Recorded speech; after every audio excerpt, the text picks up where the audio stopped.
कुछ अच्छे कपड़े खरीद लो। मैं नहीं चाहती कि तुम्हारी वजह से मेरी फैमिली को और शर्मिंदा होना पड़े। जहाँ देखो भिखारियों की तरह रहते हो। हाँ अनिका। दरअसल अनिका के घर में आज फैमिली डिनर पार्टी थी और पिछली बार नक्श की वजह से उसे काफी कुछ झेलना पड़ा था। गोल्डन पार्क सोसाइटी सूरत ही की नहीं बल्कि गुजरात की सबसे लग्जूरियस सोसाइटीज में से एक थी। दरअसल यही वो जगह थी जहां मिस्टर भानुशाली ने आज उसकी एक सीक्रेट मीटिंग फिक्स की थी। लेकिन नक्श किससे मिलने जा रहा है इस बात की उसको कोई जानकारी नहीं थी। लेकिन जब नक्श लॉबी में पहुंचा तो वहां रूम के अंदर आदमी को देखकर उसका गुस्सा उबलने लगा और नक्श बिना वहां रुके वहां से निकल गया। नक्श वहां से निकल ही रहा था कि तभी उसे एक मैसेज आया। दरअसल आज अनिका की फैमिली गैदरिंग अटेंड करने से पहले नक्श को अपनी हाई स्कूल रियूनियन में जाना था। ग्रेजुएशन के बाद इतने सालों में नक्श पहली बार अपने किसी कॉलेज या स्कूल रियूनियन में जा रहा था। इतने सालों में नक्श अपने किसी भी दोस्त से भी नहीं मिला था।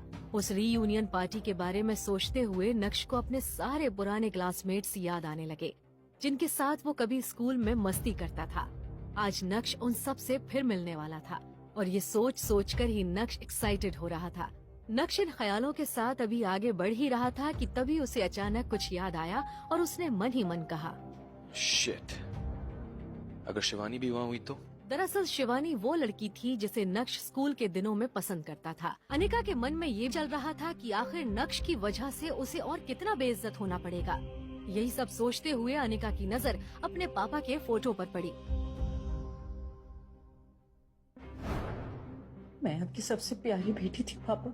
मुझे ऐसा लगता था कि आप जो भी पसंद करोगे ना बहुत सोच समझ कर करोगे, इसलिए मैंने कभी भी किसी लड़के के साथ रिलेशनशिप में नहीं आई और ना ही आपके सामने मेरी शादी की कोई भी शर्त रखी। पर आपने क्या किया पापा, एक गधे से मुझे बांध दिया। फिर भी मैंने कोई सवाल नहीं किया। पर अगर उसकी हरकतों के बारे में मुझे पहले पता होता ना तो शायद मैं आपको मना कर देती। कहते हैं कि माँ बाप अपने बच्चों के लिए जो भी कुछ करते हैं वो उनकी भलाई सोच के करते। सच कहूँ तो पापा,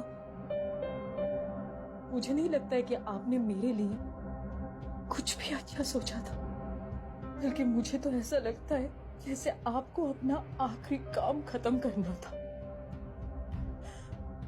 वो खत्म करके आप चले गए।